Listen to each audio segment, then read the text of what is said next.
Hello, my name is Serra, and I am the school librarian at Husmann Elementary, and I am here to read you one of my all-time favorite books. I'm recording from inside the Lollipop Lodge, which is a really fun reading space we have here at Husmann for the students when they come to their library time. The book I'm going to be reading is called A Sick Day for Amos McGee. It is one of my all-time favorite books. It has animals who are being kind to each other. It has a wonderful person taking care of the animals, and the animals taking care of Mr. McGee. It also is written by a husband and illustrated by his wife, and she does woodblock prints, which is a beautiful way to illustrate a book. So if you are interested, please look up more information about that. Now to the story. A Sick Day for Amos McGee, written by Philip Stead and illustrated by Aaron Stead.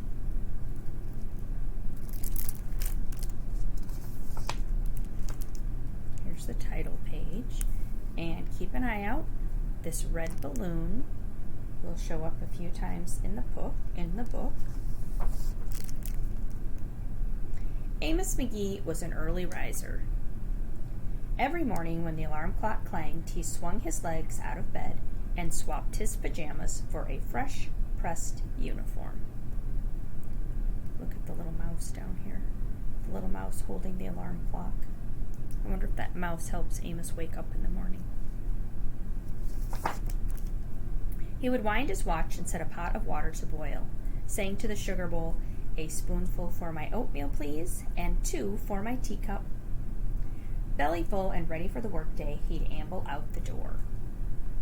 Look at the little mouse waiting at the mouse bus stop. And the little bird carrying a briefcase and wearing a tie. Now, something else I noticed about this illustration is there are only certain things have color. Amos's house is blue, but everything else is black and white. The tree is a beautiful orange color, so maybe it's autumn. Every day, Amos waited for the number 5 bus. "Next stop, City Zoo," the bus driver would call. 6 a.m., right on time, he'd reply. Look at the little bunny reading the newspaper, and there's that balloon. Amos had a lot to do at the zoo, but he always made time to visit good friends. And this is an example of the woodblock illustrations.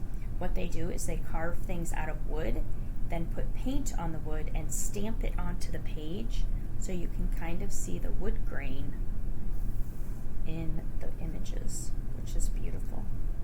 And then she also used pen and ink. He would play chess with the elephant, who thought and thought before making a move, run races with the tortoise, who never ever lost.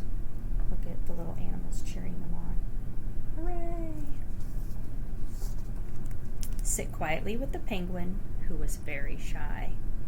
Look at the penguin has cold feet, so it has little socks on. There's the red balloon.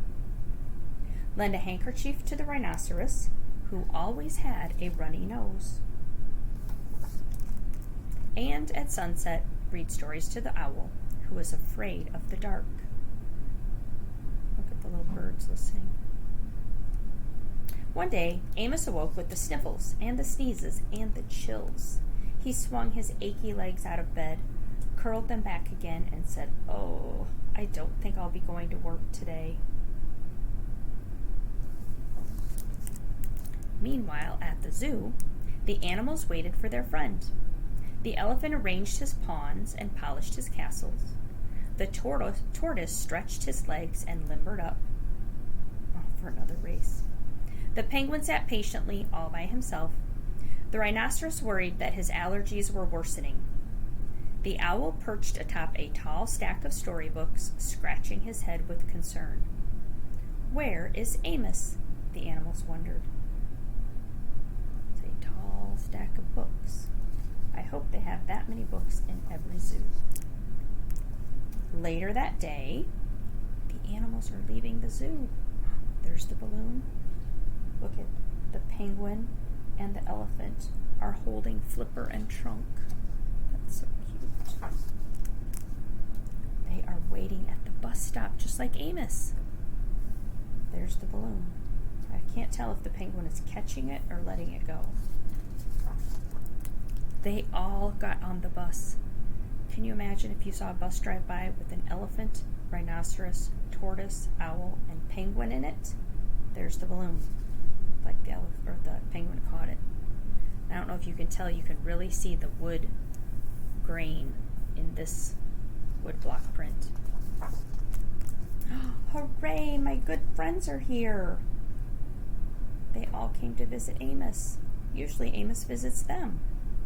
Looks like the mouse is catching the bird up on what has happened. The elephant prepared a game of chess. Amos thought and thought before making a move. I'm too tired to run races today, said Amos to the tortoise. Let's play hide and seek instead.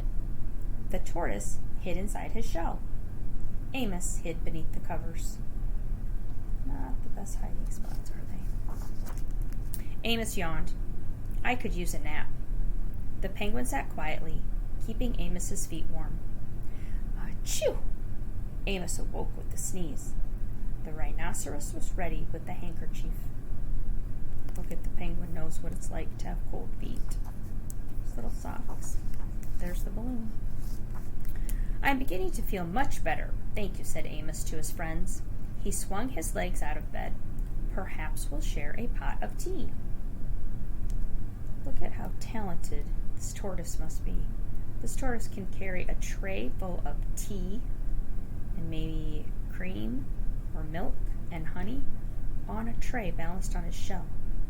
And the elephant can drink with its trunk, and the rhinoceros can hold teeny tiny teacups. The owl's pouring the tea, and the mouse is looking up and maybe saying, I think we need a new flower. These are talented zoo animals. Amos wound his alarm clock. It's getting late, he said. After all, we have a morning bus to catch. So Amos said good night to the elephant, and good night to the tortoise, and good night to the penguin, and good night to the rhinoceros, and good night to the owl, who, knowing that Amos was afraid of the dark, read a story aloud before turning out the light. There's the balloon. And here they are, sleeping together, friends taking care of each other. And there's the balloon. Well, I hope you liked that story. Please check out A Sick Day for Amos McGee, or maybe some others, written by Philip Stead and illustrated by Aaron.